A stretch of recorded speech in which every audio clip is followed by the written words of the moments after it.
मोहन सरकार के एक मंत्री ने टीकमगढ़ प्रेस वार्ता में क्या बोल दिया। टीकमगढ़ 14 दिसंबर 2024 शनिवार के दिन मोहन सरकार की सफल एक वर्ष पूर्ण होने पर भाजपा कार्यालय में प्रेस कॉन्फ्रेंस का आयोजन किया गया, जिसमें मुख्य अतिथि के रूप में मध्य प्रदेश सरकार के पर्यावरण राज्य मंत्री दिलीप अहिरवार, भाजपा जिला अध्यक्ष अमित नूना व वरिष्ठ भाजपा नेता विवेक चतुर्वेदी शामिल हुए। सर्वप्रथम भाजपा जिला अध्यक्ष अमित नूना ने कहा, संगठन पर्व पर बूथ समितियों का कार्य 100% पूरा हुआ। 2.25 लाख जिले में सदस्यता हुई। सक्रिय सदस्यता अभियान चलाया गया और कार्यकर्ताओं ने सदस्यता ग्रहण की। अब जिले में 3 नए मंडल बनाए गए हैं, जो देरी सावरकर व भंभोरी कला है, जिसमें मंडल अध्यक्ष भी नियुक्त हुए हैं। संगठन पर्व में संगठन विस्तार हो रहा है, जो एक उत्सव समान है। इस दौरान पर्यावरण राज्य मंत्री दिलीप अहिरवार ने पत्रकारों को संबोधित करते हुए कहा कि भाजपा सरकार मोहन सरकार का यह प्रथम वर्ष मध्य प्रदेश में सुशासन, विकास और विरासत के संवर्धन के लिए समर्पित रहा है। हमारी सरकार ने प्रधानमंत्री नरेंद्र मोदी जी के मंत्र सबका साथ, सबका विकास और सबका विश्वास के साथ गौरवशाली, संपन्न एवं विकसित मध्य प्रदेश की संकल्पना को साकार करने का ईमानदार प्रयास किया है। सब मुख्यमंत्री डॉक्टर मोहन यादव ने अपनी एक वर्ष की कार्यकाल में प्रदेश की उन्नति के लिए किसान, गरीब, महिला और युवाओं के लिए सफलता के द्वार खोल दिए हैं। इससे अन्य वर्गों के जीवन में अभूतपूर्व परिवर्तन आया है। प्रदेश में मुख्यमंत्री जन कल्याण अभियान शुरू किया गया है, जिसमें शासन की जन कल्याणकारी योजनाओं से वंचित नागरिकों को लाभान्वित किया जाएगा और जल समस्याओं का मौके पर शिविर लगाकर निराकरण किया जाएगा। इसमें केंद्र और राज्य सरकार की 100% सैचुरेशन वाली चिन्हित 34 हितग्राही मूलक योजनाओं में और 11 लक्ष्य आधारित योजनाओं के साथ विभिन्न विभागों से संबंधित 63 सेवाओं का शिविर लगाकर आमजन को लाभ दिया जाएगा। उन्होंने कहा कि मोहन सरकार भाजपा सरकार में इंदौर की हुकुमचंद मिल के 4,800 श्रमिक परिवारों की लंबित राशि 224 करोड़ रुपए का भुगतान किया गया। संभल 2.0 के अंतर्गत 1,73 लाख से अधिक श्रमिकों का पंजीयन हुआ। 40,000 से अधिक श्रमिक परिवारों को 895 करोड़ रुपए से अधिक की अनुग्रह राशि का अंतरण हुआ। प्रधानमंत्री आवास योजना ग्रामीण में 36 लाख से अधिक परिवारों और प्रधानमंत्री आवास योजना शहरी में 8 लाख से अधिक परिवारों का साकार हुआ है घर का सपना। किसान कल्याण के लिए प्रत्येक ग्राम पंचायत में पीएम किसान समृद्धि केंद्र की स्थापना होगी। रानी दुर्गावती श्री अन्न प्रोत्साहन योजना में किसानों को 1,000 रुपए प्रति क्विंटल की दर से अधिकतम 3,900 रुपए प्रति हेक्टेयर की अतिरिक्त सहायता दी जाएगी। किसानों को समर्थन मूल्य पर उपार्जित गेहूं पर प्रति क्विंटल 125 रुपए बोनस का भुगतान होगा। प्रदेश के विश्वविद्यालयों की कुलपति अब कुलगुरु कहलाएंगे। राज्य स्तरीय रोजगार दिवस के अवसर पर रिकॉर्ड 7 लाख युवाओं को 5,000 का स्वरोजगार ऋण वितरण हुआ। महिलाओं के सशक्तिकरण के लिए शासकीय सेवाओं में महिलाओं को 35% आरक्षण मिलेगा। प्रदेश की लगभग 26 लाख लाडली बहनों को 450 रुपए में गैस सिलेंडर की रिफिलिंग के लिए वर्ष 2024 में 715 करोड़ रुपए से अधिक की राशि का अंतरण किया गया है। 1 लाख से अधिक दीदियां रखपती बनी है। वर्ष 2025 को औद्योगिक वर्ष के रूप में घोषित किया गया है। अब तक संपन्न हुई 6 regional industry conclave Ujjain, Jabalpur, Gwalior, Sagar, Rewa और नर्मदापुरम से रुपए 2.07 लाख करोड़, मुंबई, बेंगलुरु, कोयम्बटूर, कोलकाता में किए गए रोड शो कार्यक्रमों में रुपए 1 लाख करोड़ से अधिक की निवेश। भोपाल में आयोजित खनन कॉन्क्लेव में रुपए 20,000 करोड़ के निवेश और मुख्यमंत्री के यूके और जर्मनी यात्रा में 78,000 करोड़ के निवेश प्रस्ताव प्राप्त हुए हैं। विक्रमोत्सव के अवसर पर विश्व की पहली विक्रमादित्य वैदिक घड़ी का शुभारंभ कर भारतीय कालगणना परंपरा का साक्षात्कार पूरी दुनिया से कराया गया। 1,450 किलोमीटर लंबी श्री राम वनगमन पथ निर्माण का निर्णय लिया गया। सुशासन बनाए रखने के लिए साइबर तहसील से नामांतरण और बंटवारा जैसे राजस्व प्रकरणों का ऑनलाइन निराकरण प्रारंभ किया गया। चिकित्सा शिक्षा विभाग और लोक स्वास्थ्य एवं परिवार कल्याण विभाग का विलय सुशासन और कार्यदक्षता का उदाहरण बना। दुग्ध उत्पादन बढ़ाने के लिए मध्य प्रदेश सरकार और राष्ट्रीय डेयरी विकास बोर्ड के बीच एमओयू हुआ है। मध्य प्रदेश, उत्तर प्रदेश और राजस्थान को मिलाकर बनेगा देश का सबसे बड़ा चीता कॉरिडोर। पुलिस में स्पोर्ट्स कोटा निर्धारित। प्रतिवर्ष 10 सब इंस्पेक्टर एवं 50 कांस्टेबल की नियुक्ति होगी। 4,197 करोड़ की लागत से जावद नीमच दाब युक्त सूक्ष्म सिंचाई परियोजना को स्वीकृति दी गई है। सिंहस्थ 2028 की तैयारी प्रारंभ। टास्क फोर्स का गठन हुआ। संकल्प पत्र 2023। उज्जैन को ग्लोबल स्पिरिचुअल सिटी के रूप में विकसित किया जाएगा। पीएम श्री पर्यटन वायु सेवा का शुभारंभ हुआ है। इंदौर, ग्वालियर, जबलपुर, भोपाल, रीवा, सिंगरौली, उज्जैन एवं खजुराहो के मध्य संचालन शुरू हुआ। ग्वालियर में देश में सबसे कम समय में बनकर तैयार हुए मध्य प्रदेश की सबसे बड़े राजमाता विजयराजे सिंधिया एयरपोर्ट का उद्घाटन हुआ। प्रदेश में वर्तमान 50 लाख हेक्टेयर सिंचित क्षेत्र है। अगले 5 वर्षों में इसे दुगना 1 करोड़ हेक्टेयर किया जाएगा। खाली मिलों जैसे हुकुमचंद विनोद मिल एवं अन्य शहरों में खाली पड़ी शासकीय भूमियों पर शहरी प्रोजेक्ट लॉन्च किए जाएंगे। जल संवर्धन अभियान और जन कल्याण अभियान प्रतिवर्ष आयोजित किए जाएंगे। प्रदेश में 4 मिशन युवा, नारी, किसान और गरीब कल्याण 26 जनवरी से प्रारंभ किए जाएंगे। प्रदेश में वर्तमान में कुल विद्युत उपलब्ध क्षमता 23,030 मेगावाट है। आगामी 5 वर्षों में कुल विद्युत उत्पादन क्षमता 31,000 मेगावाट करने का लक्ष्य है। प्रदेश की उन्नति और प्रगति के साथ जनता को खुशहाल बनाने के लिए हमारी सरकार का जो संकल्प पत्र था उस पर चरणबद्ध तरीके से तेजी से कार्य हो रहा है और डॉक्टर मोहन यादव के नेतृत्व में भाजपा की सरकार ने कम समय में ही अभूतपूर्व उपलब्धियां हासिल की है। अंत में मीडिया प्रभारी प्रफुल्ल द्विवेदी ने सभी के प्रति आभार व्यक्त किया। संपादक महबूब खान की report, news फौलादी times, Madhya Pradesh. Ujjain में दर्शन के लिए आने वाले श्रद्धालुओं की सुविधा के लिए बड़े पैमाने पर क्षिप्रा नदी के दोनों ओर घाट निर्माण, शहर के चारों ओर सड़क परियोजना में काम शुरू किया गया है। पर्यटन के नए आयाम। पीएम श्री पर्यटन वायु सेवा का शुभारंभ इंदौर, ग्वालियर, जबलपुर, भोपाल, रीवा, सिंगरौली, उज्जैन एवं खजुराहो के मध्य संचालन शुरू हुआ है। अशोकनगर के चंदेरी के राणपुर में ग्राम में 7 करोड़ रुपए से अधिक की लागत से देश के पहले क्राफ्ट हैंडलूम टूरिज्म विलेज का शुभारंभ। साथ ही प्रदेश में होम स्टे को बढ़ावा दिया जा रहा है।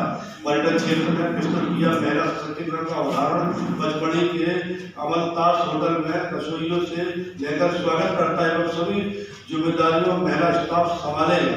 अधोसंरचना विकास का 18,036 करोड़ रुपए की लागत से इंदौर मनवाड़ रेलवे लाइन परियोजना की स्वीकृति। 309 किलोमीटर लंबी रेल लाइन पर 30 नए रेलवे स्टेशन बनेंगे। इससे प्रदेश के जनजातीय बहुल आकांक्षी जिला बड़वानी, धार, खंडवा, खरगोन, इंदौर सहित निकटवर्ती जिले लाभान्वित होंगे। भारत सरकार द्वारा प्रदेश में राष्ट्रीय राजमार्ग परियोजना के निर्माण और सुदृढ़ीकरण के लिए 3,500 करोड़ रुपए की राशि स्वीकृत। मुख्यमंत्री ग्राम सड़क योजना के अंतर्गत 8565 ग्राम 19,378 किलोमीटर लंबी सड़कों से बारहमासी मार्ग से जुड़े। 14,440 करोड़ रुपए की लागत से भोपाल एवं इंदौर में मेट्रो रेल निर्माण। गंदे क्षेत्र को मिली बड़ी सौगात। मध्य प्रदेश का 6ठा एयरपोर्ट रीवा एयरपोर्ट का शुभारंभ। ग्वालियर में देश में सबसे कम समय में बनकर तैयार हुए मध्य प्रदेश के सबसे बड़े राज्य माता विजयराजे सिंधिया एयरपोर्ट का उद्घाटन हुआ। केंद्रीय योजनाओं के क्रियान्वयन में लगातार अपने मध्य प्रदेश। पीएम सूर्यनिधि योजना, प्रधानमंत्री ग्राम सड़क योजना, पीएम आवास योजना, कृषि अवसंरचना निधि, प्रधानमंत्री मातृ वंदना योजना, स्वामित्व योजना, नशा मुक्त भारत अभियान, आयुष्मान भारत योजना, मजबूत क्रेडिट कार्ड योजना, राष्ट्रीय पशु रोग नियंत्रण कार्यक्रम, प्रधानमंत्री आदर्श ग्राम योजना, राष्ट्रीय आजीविका मिशन और स्वच्छ भारत मिशन मध्य प्रदेश में लगातार अग्रणी है। मध्य प्रदेश का रोड मैप विकसित भारत के सपनों को पूरा करने विकसित मध्य प्रदेश के लिए हमने रोड मैप तैयार किया है। इसके ऊपर महत्वपूर्ण निर्णय आपको बताना चाहता हूँ। अर्थव्यवस्था दुगनी, प्रदेश की अर्थव्यवस्था को दुगनी किया जाएगा। कृषकों को सौर ऊर्जा 1,25,000 अस्थायी विद्युत कनेक्शन देने वाले कृषकों को सौर ऊर्जा के पंप प्रदान किए जाएंगे। अगले 4 वर्ष में सौर ऊर्जा पंप प्रदान कर किसानों को विद्युत आपूर्ति में आत्मनिर्भर बनाया जाएगा। कृषि फसलों को विविधीकरण की पहल की जाएगी, जिसमें किसानों की आय में बढ़ोतरी हो। अधिक दाम प्रदान करने वाली फसलों की ओर किसान को प्रोत्साहित किया जाएगा। सिंचित क्षेत्र दोगुना करने का लक्ष्य। प्रदेश में वर्तमान में 50 लाख हेक्टेयर सिंचित क्षेत्र है। अगले 5 वर्षों से दोगुना 1 करोड़ हेक्टेयर किया जाएगा। पीपीटी बोर्ड पर मेडिकल कॉलेज वर्तमान में 17 शासकीय मेडिकल कॉलेज है तथा 13 प्राइवेट मेडिकल कॉलेज है। पीपीटी बोर्ड पर 12 है। 8 शासकीय मेडिकल कॉलेज चालू किए जाएंगे। समितियों का विस्तार, प्रदेश में दुग्ध समितियों का विस्तार किया जाएगा। वर्तमान में प्राथमिक दुग्ध समिति 50 गाँव में ही है। एक वर्ष में 15,000 गाँव तक, 4 वर्षों में प्रदेश की समस्त गाँव तक दुग्ध समिति गठित की जाएगी। SHG के बनाएंगे जन आंदोलन। महिला स्व सहायता समूह को जन आंदोलन बनाया जाएगा। वर्तमान में 25 लाख महिलाओं स्व सहायता समूह से जुड़ी है। यह संख्या 4 वर्ष में 50 लाख तक बढ़ाई जाएगी। यात्रियों के लिए परिवहन सुविधा, यात्रियों की सुविधाओं के लिए पूरे प्रदेश में बसों के लिए परिवहन कंपनी बनाकर संचालित किया जाएगा। युवाओं को नौकरी और स्वरोजगार। वर्ष 2025 को उद्योग एवं रोजगार वर्ष के रूप में मनाया जाएगा, जिसमें युवाओं को शासकीय नौकरी के साथ स्वरोजगार से जोड़ने का वृहद स्तर पर कार्य होगा। 1 लाख सरकारी भर्ती की जाएगी। मेट्रोपॉलिटन क्षेत्र का गठन। प्रदेश में मेट्रोपॉलिटन क्षेत्र महानगर का गठन किया जाएगा। इंदौर, उज्जैन, देवास, धार को मिलाकर एक तथा भोपाल, सीहोर, रायसेन, विदिशा, ब्यौरा, राजगढ़ को मिलाकर दूसरे मेट्रोपॉलिटन क्षेत्र बनाया जाएगा। क्षेत्रीय पुनर्गठन में जिला, विकास खंड, तहसील और अनुविभागों का पुनर्गठन किया जाएगा। क्षेत्रीय वित्तीय आर्थिक विकास के लिए भारत सरकार के विजन के अनुरूप राज्य के सभी संभाग मुख्यालय ग्वालियर, सागर, रीवा, जबलपुर, नर्मदापुरम, शहडोल आदि को भी क्षेत्रीय आर्थिक विकसित के रूप में विकसित करने का अवधारण के साथ कार्य योजना बनाई जाएगी। नगरीय विकास को गति। प्रदेश में संतुलित नगरीय विकास को गति देने का आर्थिक विकास के रूप में भी विकसित करने के लिए पुनर्निर्धारण तथा पुनर्विकास नीति के अतिरिक्त एकीकरण टाउनशिप नीति तैयार की जाएगी। इसमें निजी भागीदारी को भी प्रोत्साहित किया जाएगा। प्रधानमंत्री आवास योजना शहरी 2.0 प्रधानमंत्री आवास योजना शहरी अंतर्गत प्रदेश में शहरी गरीब परिवार से प्रधानमंत्री आवास योजना के प्रथम चरण अंतर्गत किसी कारणवश लाभ प्राप्त नहीं कर पाए ऐसे सभी शहरी गरीब तथा मध्य वर्ग के हितग्राहियों को आवास प्रदान किए जाएंगे। खाली मिलों को भूमि पर शहरों प्रोजेक्ट खाली मिलों को जैसे हुकुमचंद, श्री विनोद महल एवं अन्य शहरों में खाली पड़ी शासकीय भूमियों का शहरी प्रोजेक्ट लॉन्च किया जाएगा। श्री राम वन पथ गमन, श्री कृष्ण पथ, श्री राम वन गमन पथ तथा श्री वन पथ का निर्माण किया जाएगा। निर्माणाधीन महाकाल महालोक उज्जैन, संत रविदास लोक सागर, मां नर्मदा महालोक अमरकंटक, देवी अहिल्या लोक खरगोन, नागलवाड़ी लोक वड़वानी, देवी लोक संकरपुर, श्री राम राजा लोक ओरछा, जाम सावली श्री हनुमान लोक पानोड़ा, श्री पशुपतिनाथ लोक मंदसौर, श्री परशुराम लोक जालपाव, महाराणा प्रताप लोक भोपाल, भादवा माता लोक नीमच, माँ पीताम्बर लोक दतिया और माता मंदिर लोक रतनगढ़ को पूरा किया जाएगा। पशुपालन को अनुदान। 10 दुधारू पशु पालने पर अनुदान तथा दुग्ध उत्पादन पर बोनस दिया जाएगा। उज्जैन का विकास हरिद्वार की तर्ज पर उज्जैन का विकास किया जाएगा। जीवनदायिनी नर्मदा निर्मल एवं प्रभावमान जीवनदायिनी नर्मदा को निर्मल जल प्रवाह रखने के लिए कार्य योजना बनाकर अमल में लाया जाएगा। नदी जोड़ो परियोजना कान्हा गंभीर की तर्ज पर नदी जोड़ो परियोजना स्वीकार की जाएगी।